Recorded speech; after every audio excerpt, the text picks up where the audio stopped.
Hello दोस्तों, जय हिंद। तो आज के इस वीडियो में हम लोग पढ़ने वाले हैं तारा से संबंधित टॉपिक, यानी तारा का जन्म कैसे हुआ और उसके विकास के बारे में हम लोग पढ़ने वाले हैं। ठीक है, इससे पहले अगर मैं टॉपिक स्टार्ट करने से पहले मैं बता दूं कि इससे पहला वाला वीडियो जो आया था इस पे वो आया था ब्रह्मांड पे आया था, यानी ब्रह्मांड का उत्पत्ति कैसे हुआ, उसके विकास के बारे में हम लोग जाने थे। और उसके विकास की अगर बात करें तो किस रूप में निहारिका बना, कैसे निहारिका बना, कैसे गैलेक्सी बना, और हमारा कौन सा गैलेक्सी है, और अगर हमारे जो गैलेक्सी है उसके कौन से करीब गैलेक्सी दूसरा गैलेक्सी है, मिल्की वे के बारे में जाने थे।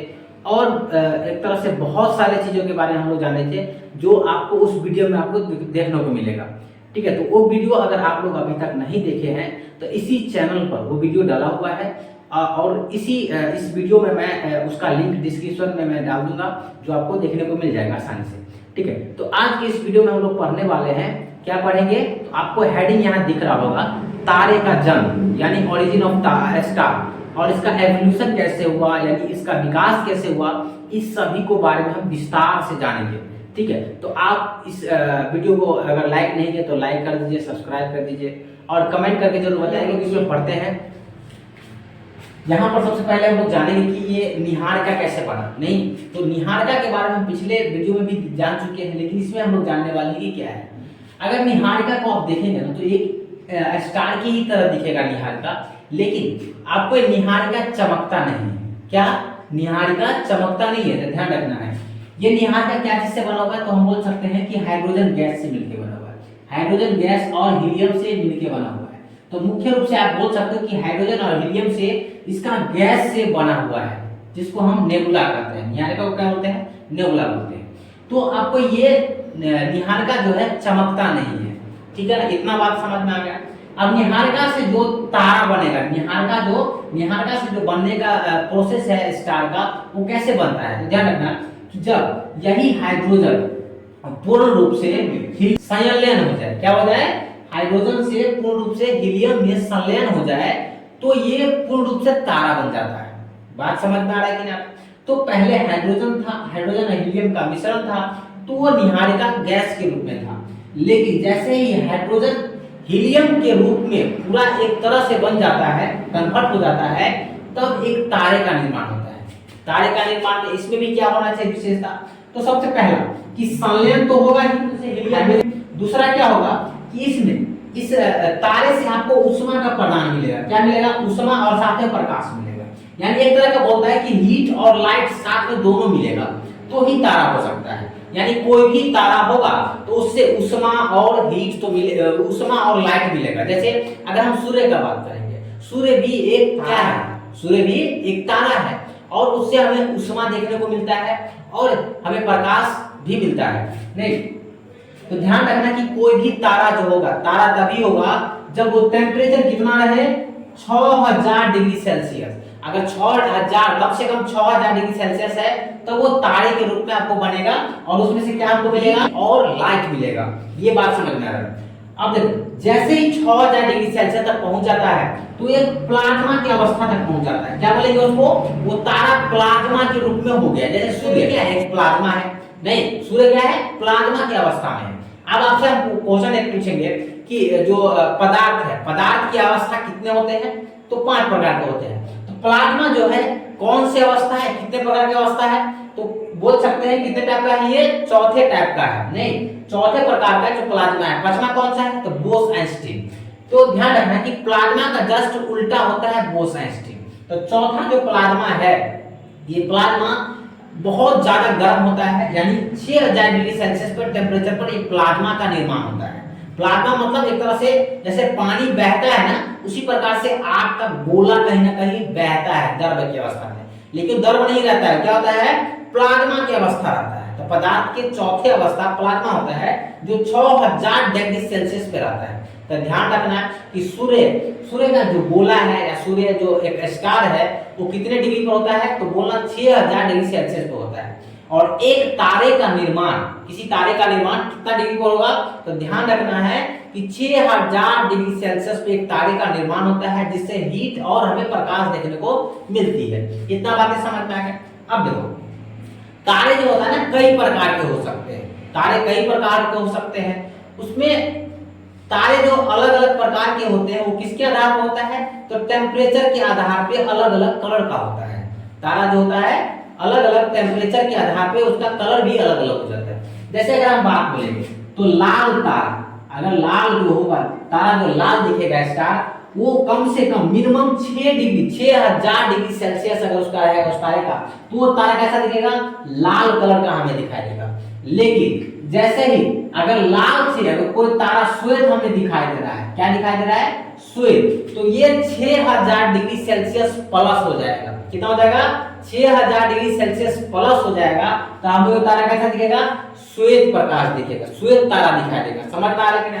अब देखो श्वेत तारा से एक तीसरा तारा होता है नीला तारा। क्या बोलेंगे, नीला, ब्लू जिसको हम बोलते हैं। तो ब्लू तारा यानी बोल सकते हैं कि लाखों लाखों डिग्री सेल्सियस, अगर नीला तारा, नीला स्टार वही होगा जो लाखों डिग्री सेल्सियस उसका टेम्परेचर होता है, तब वो नीला कलर का तारा हमें देखने को मिलता है। ये बात समझ में आ गई यहाँ तक? यानी बोल सकते हैं कि टेम्परेचर के आधार पे तारा का रंग होता है। समझ में आया? तो लाल तारा 6000 डिग्री सेल्सियस और श्वेत तारा 6000 प्लस डिग्री सेल्सियस के आधार पर श्वेत तारा को हम बोलेंगे। नीला तारा जो सबसे गर्म, जितना अधिक होगा, अगर लाखों की संख्या में अगर पहुंच रहा है तो हम बोलेंगे कि नीला तारा है। समझ में आ गया इतना है? तो हम बोल सकते हैं कि एक तारा जो होता है एक हीट और प्रकाश हमें जनरेट करता है, और एक तारा जो है 6000 डिग्री सेल्सियस कम से कम होना चाहिए तब एक तारा बनेगा। ठीक है ना? और तारा जो होता है प्लाज्मा अवस्था में होता है। ध्यान रखना, किस अवस्था में होता है, प्लाज्मा अवस्था में होता है। तो पदार्थ के चौथे अवस्था है प्लाज्मा। इतना बात समझ में? अब देखो, अब जैसे ही तारा जो होता है, कोई भी तारा, अब ये तारा थोड़ा बड़ा बनेगा। जैसे ही तारा बड़ा बनेगा तो वो लाल दानव कहलाएगा। क्या कहलाएगा, लाल दानव। इसे बोलते हैं रेड ज्वाइंट स्टार, यानी लाल दानव तारा। तो जैसे ही कोई तारा जो होता है जो 6000 डिग्री सेल्सियस होता है, वो जब थोड़ा सा बड़ा होता है तो कैसा बन जाता है, लाल दानव, यानी रेड ज्वाइंट में वो कन्वर्ट हो जाता है। इतना बातें समझ में आ रहा है कि नहीं आ रहा है? यानी एक तरह से बोल सकते हो कि टेम्परेचर जैसे ही कम होता है, ध्यान रखना, 6000 डिग्री सेल्सियस से अगर टेम्परेचर कम होने लगता है तो ये थोड़ा तारा जो होता है थोड़ा बड़ा बनने लगता है। क्या हो जाता है, बड़ा बन जाता है। अब बड़ा बन जाने के बाद बड़ा जो अवस्था बन जाता है उस अवस्था को क्या बोलते हैं, लाल दानव तारा, या उसे रेड ज्वाइंट स्टार बोला जाता है। इतना बात समझ में आ गया? तो ध्यान रखना है कि कब लाल दानव तारा बनता है, तो 6000 डिग्री सेल्सियस से कम होने लगता है, यानी टेम्परेचर घटने लगता है, तो वो लाल दानव तारा कहलाने लगता है। इतना बात समझ में आ गया? अब देखो, लाल दानव तारा से लाल दानव तारे का निर्माण होता है। वो तारा क्या है, श्वेत वामन। तो इसी से लाल दानव से श्वेत वामन बनेगा। श्वेत वामन कब बनेगा, तो ध्यान रखना है कि जब जिसका लाइट यानी चमकना क्या हो जाए कि थोड़ा कम हो जाए। कम कब होगा, चमकना कब कम होगा, तो बोलेंगे कि उसका टेम्परेचर कम होने लगेगा। क्या होगा, उसका टेम्परेचर कम होने लगेगा तो वो श्वेत वामन हो जाएगा। क्या हो जाएगा, श्वेत वामन हो जाएगा। तो ध्यान रखना है कि श्वेत वामन कब होगा, जब चमकना कम हो जाएगा। तो ध्यान रखना है कि लाल दानव सबसे अधिक चमकता है, लाल दानव सबसे अधिक चमकता है, उसके बाद श्वेत वामन थोड़ा कम हो जाता है, चमकना क्या होता है, कम हो जाता है। श्वेत वामन जब काला वामन में बदलेगा, तो जब ब्लैक ड्वार्फ में बदलेगा तो वो चमकना क्या हो जाएगा, कम कर देगा, मतलब खत्म कर देगा, चमकना ही बंद कर देगा। तो ध्यान रखना है कि लाल दानव सबसे अधिक चमकेगा और श्वेत वामन चमकना कम कर देगा, और दूसरा काला वामन चमकना ही बंद कर देगा। इतना बात समझ में आए? तो एक तरह से बोल सकते हो कि लाल दानव का दो तरह बनता है, एक श्वेत वामन बनता है, जो श्वेत वामन कहीं ना कहीं अंतिम रूप में वो काला वामन के रूप में बन जाता है, जिसको हम ब्लैक ड्वार्फ बोलते हैं। ठीक है। अब एक दूसरी प्रकार का लाल दानव से ही बनता है, लाल दानव से दूसरी प्रकार का बनता है जिसको हम बोलते हैं अभिनव तारा। तो अभिनव तारा को ही विस्फोट तारा भी कहा जाता है, या इसे सुपरनोवा तारा भी कहा जाता है। क्या कहा जाता है, सुपरनोवा विस्फोट। यानी ये क्या होता है, इसमें विस्फोट होता है बहुत ज्यादा बड़ा मात्रा में। क्या होता है, बहुत बड़ा मात्रा में विस्फोट आता है। जब कोई भी चीज विस्फोट होगा तो क्या होता है, जैसे पटाखा फूटा जाता है, उसका जो पार्ट होता है, कोई इधर छिटक गया, कोई उधर छिटक गया, मतलब अलग अलग जगह पे वो विचलित हो जाता है। ठीक है ना। उसी प्रकार से अभिनव तारा जब विस्फोट होता है, इसमें बहुत मात्रा में ज्यादा विस्फोट होता है, तो इसमें कई प्रकार की तारा जनरेट होता है, कई प्रकार की तारा हमें देखने को मिलता है, जिसमें अलग अलग तारा यहाँ पर लिखे हुए हैं। जैसे यहाँ पर न्यूट्रॉन तारा, पल्सर तारा, केसर तारा, ये एक अलग अलग तारा है जो अभिनव तारा के विस्फोट से ये जनरेट होता है। जिसमें से पहला जो जनरेट होता है न्यूट्रॉन तारा, ये न्यूट्रॉन तारा एक तरह से बोल सकते हो कि टेम्परेचर तो होता ही है, टेम्परेचर तो होता ही है, इसमें ये चमकता नहीं है। क्या बोलेंगे तो न्यूट्रॉन तारा उतना चमकता नहीं है जितना हमें पल्सर तारा चमकेगा। तो इसी में से निकला है, लेकिन पल्सर तारा आपको चमकता हुआ दिखाई मिलेगा, ठीक है ना। तो इसमें जितना भी बहुत सारा पल्सर तारा इसमें से निकलेगा, इसमें से बहुत सारा न्यूट्रॉन तारा निकलेगा। तो ये ध्यान रखना है कि सभी पल्सर तारा नहीं चमकेगा, तो उसमें से कुछ अधिक मात्रा में पल्सर तारा आपको चमकता हुआ दिखाई मिलेगा। इतना बातें समझ में आ गया।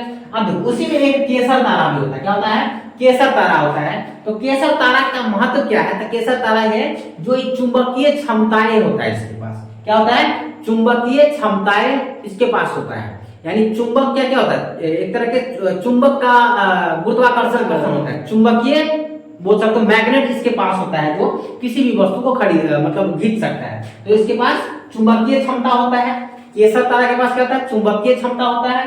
पल्सर तारा के पास क्या होता है? तो चमकता है ये। लेकिन न्यूट्रॉन तारा के पास जो होता है, इसके पास अपना एक तरह से गुरुत्वीय होता है, गुरुत्वाकर्षण अधिक होता है। अब देखो न्यूट्रॉन तारा ये सब तो यहीं तक रह के रह जाता है, अलग अलग हो जाता है। लेकिन न्यूट्रॉन तारा का कुछ खासियत है। न्यूट्रॉन तारा का क्या खासियत है? तो ध्यान रखना है, न्यूट्रॉन तारा ये आगे चलकर ब्लैक होल में बदल जाता है। ये न्यूट्रॉन तारा आगे चलकर ब्लैक होल में बदल जाता है। ये ब्लैक होल क्या होता है समझना। जब न्यूट्रॉन तारा बहुत अधिक ज्यादा सिकुड़ जाता है, क्या हो जाता है? अधिक ज्यादा सिकुड़ने लगता है। यानी सिकुड़ेगा तो ध्यान रखना कि जब टेम्परेचर कम होने लगता है, तो न्यूट्रॉन तारा का जब टेम्परेचर क्या होगा? टेम्परेचर कम होने लगेगा तो न्यूट्रॉन तारा सिकुड़ने लगेगा। बात को समझ रहे? यानी बहुत बड़ा था और एक सिकुड़ के छोटा बन गया। कहने का मतलब एक बड़ा आप चादर ले लो लोहा का, ठीक है, और उसको पीट कर एक गोली के बराबर कर दो। क्या कर दो? गोली के बराबर कर दोगे तो उसका क्या हो जाएगा? घनत्व तो बढ़ जाएगा, घनत्व तो बढ़ जाएगा, यानी भारी हो जाएगा। और जब भारी हो जाएगा तो ध्यान रखना है कि आपको वो अपारदर्शी दिखाई देगा। यानी क्या दिखाई देगा? अपारदर्शी। उसी प्रकार से जब न्यूट्रॉन अभी से इससे आर पार प्रकाश चला जाएगा, लेकिन न्यूट्रॉन जब सिकुड़ जाएगा आपस में, एकदम इसका जो पार्टिकल होगा ये पूरा एक में बैठ जाएगा, एकदम मजबूत रूप में बैठ जाएगा, तो इसमें के प्रकाश क्या होगा? आने जाने नहीं देगा। बात समझ में आना? तो उसी प्रकार से ये ब्लैक होल में हो जाता है कि न्यूट्रॉन तारा एक सिकुड़ने के बाद, टेम्परेचर कम होने से सिकुड़ जाता है, और सिकुड़ने के बाद इतना उसका घनत्व अधिक हो जाता है जिसके कारण ये काला काला ही दिखाई देता है। क्या दिखाई देता है? काला काला दिखाई देता है। यानी यहाँ पर एक तरह से बोल सकते हो कि प्रकाश यहाँ पर जा नहीं पाता है। क्या होता है? प्रकाश को जाने भी नहीं देता है। और प्रकाश जब जाने नहीं पहुंच पाता है, इसलिए हम उसे क्या बोलते हैं? Black hole. तो ध्यान रखना कि सबसे अधिक, अगर हम बोलेंगे पूरा ब्रह्मांड में सबसे अधिक कौन सा जिसका ज्यादा घनत्व है, तो ध्यान रखना ब्लैक होल को। इसको हिंदी में क्या होता है? कृष्ण विवर। ठीक है, तो ध्यान रखना कृष्ण विवर का सबसे अधिक बोल सकते हो कि घनत्व होता है। इतना समझ में आया? यानी अगर भारी भी होता है तो सबसे अधिक भारी क्या होता है? ब्लैक होल ही भारी होता है। अगर कभी भविष्य में अगर टकराएगा, मान लो टकराएगा पृथ्वी, तो सीधा पृथ्वी अगर इसे टकराएगा तो पृथ्वी टकराएगा तो पृथ्वी को फाड़ देगा, एकदम से फाड़ के वो निकल जाएगा। कहने का अर्थात ये हुआ कि आप किसी सेब है, ठीक है, और किसी पत्थर से इस पर टकराएंगे दोनों को, तो क्या होगा? इस सेब का हालत खराब हो जाएगा, सेब को फाड़ छील के निकल जाएगा, नहीं कि निकल जाएगा पत्थर। उसी प्रकार से ये क्या है? आपको ब्लैक होल है, ठीक है ना, और ये क्या है? पृथ्वी है। तो ध्यान रखना है कि पृथ्वी के साथ क्या हो सकता है अगर ब्लैक होल टकराएगा तो ध्यान रखना आप लोग। क्या हो गया? तो सबसे अधिक घनत्व किसका होता है इस पूरे एक तरह से ब्रह्मांड में? बोल सकते हो कि ब्लैक होल का। समझ में आ रहा है कि नहीं आ रहा है? तो ध्यान रखना कि ब्लैक होल एक जाली की तरह दिखता है। आपको जब ब्रह्मांड में आपको देखा जाता है तो ऐसे वैज्ञानिकों का बताना है, तो इस तरह से हम लोग समझ हम लोग क्या क्या समझ गए। तो ध्यान रखना है कि निहारिका के बारे में हम समझ गए, जो एक गैस का बुलबुला है। उसी प्रकार से तारा 6000 डिग्री सेल्सियस जैसे ही पहुंचता है तो तारा का निर्माण होता है। उसके बाद तारा से लाल दानव का निर्माण होता है। लाल दानव से हम लोग देखे कि श्वेत वामन का एक तरफ निर्माण होता है, श्वेत वामन से काला वामन हो जाता है। वही अगर लाल दानव का बात बोलेंगे तो वही अभिनव तारा का निर्माण होता है। जब अभिनव तारा विस्फोट होता है तब अलग अलग तारों का निर्माण होता है, और उस अलग अलग तारों में जैसे न्यूट्रॉन, पल्सर, केसर। न्यूट्रॉन आगे चलकर ब्लैक होल हमें प्रदान करता है। पल्सर का खासियत क्या है कि थोड़ा चमकता है, और केसर क्या है कि इसके पास चुंबकीय क्षमता अपना होता है। इतना बातें आपको समझ में आ गया होगा। यानी हम लोग जान गए कि तारे का निर्माण कैसे हुआ, ठीक है, और इसका विस्तार के बारे में हम लोग जान चुके हैं। नेक्स्ट वीडियो में हम लोग इससे मिलने वाले हैं। तो नेक्स्ट वीडियो क्या रहेगा, या नेक्स्ट वीडियो आप लोगों का रहेगा आपको सोलर सिस्टम रहेगा, जो हमारा सोलर सिस्टम है उसके बारे में हम लोग पढ़ने वाले हैं, ठीक है। तो ध्यान रखना सोलर सिस्टम। तो ये वीडियो आप लोग कैसा लगा कमेंट करके जरूर बताइएगा, और हम लोग मिलते हैं नेक्स्ट वीडियो में। तब तक के लिए धन्यवाद।